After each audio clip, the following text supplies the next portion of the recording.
कभी कभी बुरी आदतें जाती नहीं लोगों की, तो उसके लिए उनकी डेंटिंग पेंटिंग करवानी पड़ती है कायदे से।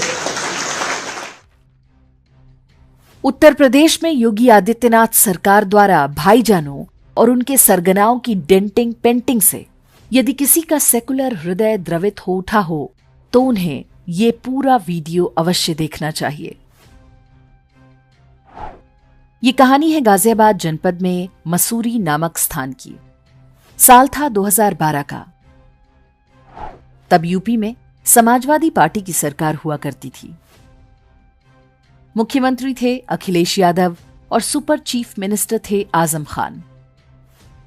मुर्गी चोरी के आरोपी आजम खान, जो हाल ही में जमानत पर छूट कर आए हैं और मीडिया उन्हें फिर से हीरो बनाने में लगा है। खैर, मसूरी में एक भाईजान अवैध बूचड़ खाना चलाया करते थे। प्रशासन ने एक दिन बूचड़ खाना हटाने का आदेश दे दिया। बस इतनी सी बात थी। चूंकि सरकार अपनी थी, इसलिए डरने की कोई बात नहीं थी। कुछ दिन बाद ही जुमे से ठीक पहले रेलवे लाइन पर आसमानी किताब के कुछ फटे हुए पन्ने मिले। इन पर उर्दू में गालियां लिखी हुई थीं। देखते ही देखते सड़कें जाम कर दी गईं। कारों और बसों के शीशे तोड़े जाने लगे। कार और बसों में बैठे पुरुषों को पीटा जाने लगा। महिलाओं के साथ दुर्व्यवहार किया गया। यूपी पुलिस चुपचाप तमाशा देखती रही। उसे ऊपर से ऑर्डर मिला था कि कोई कार्रवाई नहीं करनी है। थोड़ी ही देर में मजहबी भीड़ ने पुलिस थाने पर हमला कर दिया। तब जाकर पुलिस ने आत्मरक्षा में गोली चलाई। इस कार्रवाई में 6 दंगाई मारे गए। लखनऊ से शिवपाल यादव को भेजा गया। जिन लोगों को सजा मिलनी चाहिए थी, जिनके मकान और दुकान की नीलामी होनी चाहिए थी, उन्हें मुआवजे के नाम पर 5-5 लाख रुपए इनाम मिला। सबसे विशेष बात यह कि बूचड़ खाना हटाने का आदेश वापस ले लिया गया, जबकि हिंसा का कारण कुछ और ही बताया गया था। आसमानी किताब की बेअदबी केवल एक बहाना थी। अखिलेश यादव सरकार दंगाइयों के आगे पूरी तरह बिछ गई। तब जाकर उनका क्रोध कुछ शांत हुआ। लेकिन 6 दंगाइयों की मौत का बदला अभी बाकी था।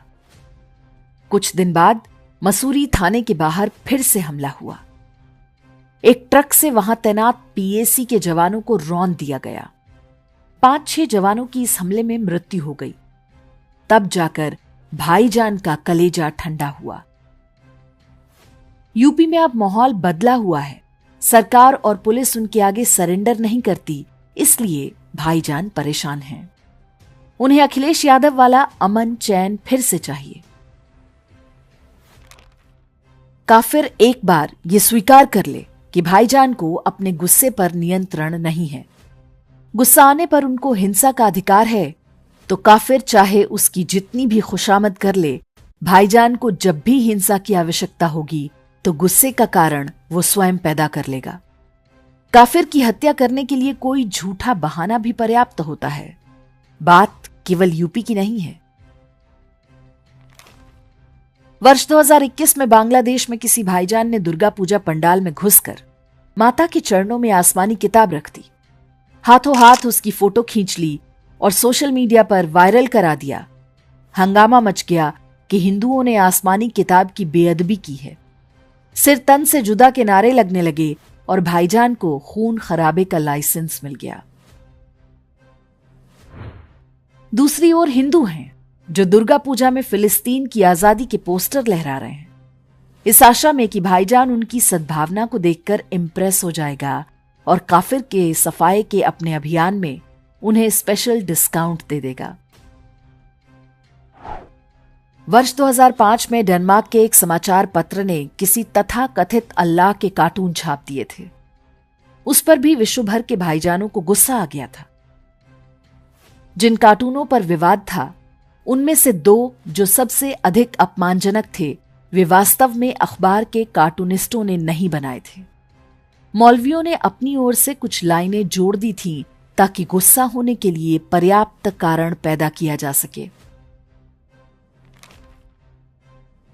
भारत हो, बांग्लादेश हो, डेनमार्क हो या धरती का कोई भी कोना।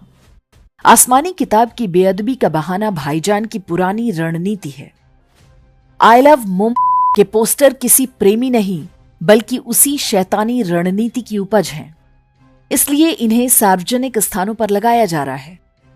किसी ने गलती से भी हाथ लगा दिया तो उन्हें हिंसा करने का लाइसेंस मिल जाएगा। बीते कुछ वर्ष में भारत थोड़ा सा बदला है। उत्तर प्रदेश के सौभाग्य से योगी आदित्यनाथ जैसा मुख्यमंत्री है, लेकिन न्यायपालिका, अफसरशाही और मीडिया की मानसिकता अभी भी वही पुरानी है।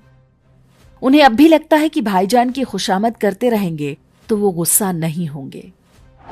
ये गांधीवादी मानसिकता जब तक भारतीय शासन तंत्र पर हावी रहेगा, हिंदू मारे जाते रहेंगे।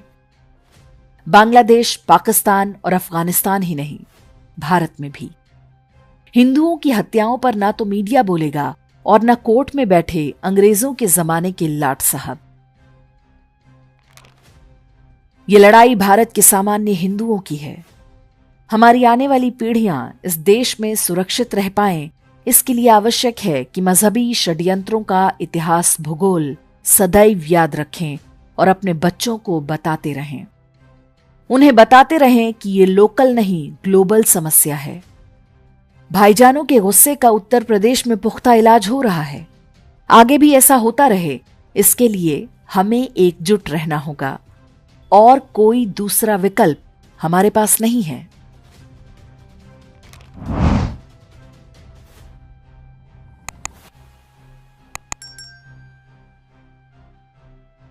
इंडेक्स ऑनलाइन के वीडियो समाज को समर्पित हैं। आप इनको डाउनलोड करके जैसे चाहे वैसे प्रयोग कर सकते हैं। चाहे तो आप हमारे टेलीग्राम चैनल से जुड़ सकते हैं। वहां सारे नए पुराने वीडियो आपको मिल जाएंगे। हमारे सोशल मीडिया लिंक हर वीडियो के डिस्क्रिप्शन में होते हैं। हमारा एकमात्र उद्देश्य हिंदू समाज को जागृत और एकजुट करना है। इसमें सहभागी बने। धन्यवाद।